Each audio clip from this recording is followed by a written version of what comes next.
Devin and I met at the MTC, actually. We both applied for the same job at the MTC. I'd been home off my mission less than a week, like 5 or 6 days, and Holly had been home about 2 weeks. And there was a group interview, so there was like 6 to 8 of us, and Holly thought she'd be special because she just recently returned home. But when I told the interviewers that I'd been home for a couple days, I kind of stole all of her thunder. So at first she didn't like me, thought I was trying to impress everyone else. I kind of thought he was a little bit cocky at first, but I thought he was cute. Wasn't very interested though. But we ended up both getting hired, and so I saw him a couple times at work, and we said hey. And I always just thought she was cute, so I'd smile and wave. He says that, but I don't know if he really thought I was cute or if he's just saying that now. I wrote it in my journal. It's there. A couple months later, we ended up going on a hike together. And then when we were driving on the way up there, we were kind of squished in the back seat. And so our hands were, can you get our hands in here?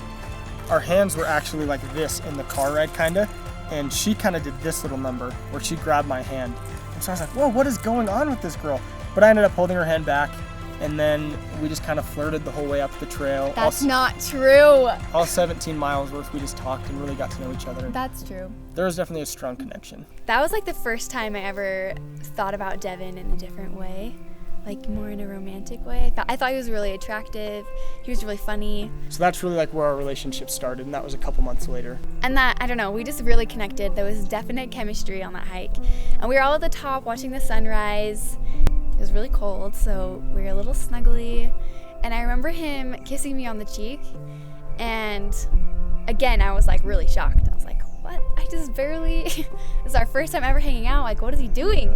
And then we saw each other like every single day after that for at least a couple weeks, whether it was just at school or doing homework together, or we lived like a block and a half away, which was just awesome. So we saw each other a lot. But it took us a long time to kiss, actually. Devin was a little scared of commitment for the first little bit of our relationship, but I was okay with that. I was just really happy with where we were at. Holly and I's first kiss was actually in this mountain, somewhere around here, really close by. We had gone for a drive and we're just having a pretty deep talk about our goals spiritually, and at this point we hadn't kissed, obviously. Anyway, so we came up here into this mountain, and I told her that every time I was with her, I wanted to kiss her. When Devin looked at me, he said, Holly, do you want to take a trip into the mind of Devin? And I said, yeah, I do. And he was like, every time I'm with you, I want to hold your hand, and I want to be next to you, and I want to kiss you. And I was like, Devin, you're not telling me anything I don't already know. And I was like standing on a log, and he was standing next to me, and then he just jumped off, and he grabbed my face and kissed me.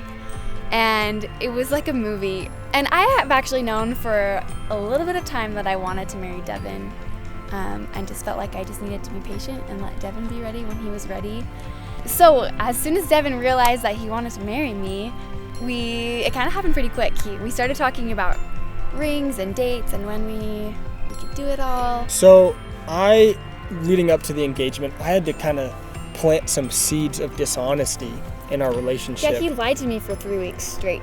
Because I'd already had the ring, I knew I was going to propose, but I didn't want her to know because I wanted it to be a surprise, even though we both knew we wanted to get married. I went ring shopping with her sister without her knowing. She'd picked out a few things on Pinterest. I had asked permission from her dad behind her back, so she didn't know. And he was like, okay, we're going on this family vacation. What if we go ring shopping after that? And I said, that's great, that's perfect. And then like a couple days later, he's like, when should I talk to your dad? And I was like, I don't know. Like, maybe just on the vacation with my family, like that's a great time, we'll all be together.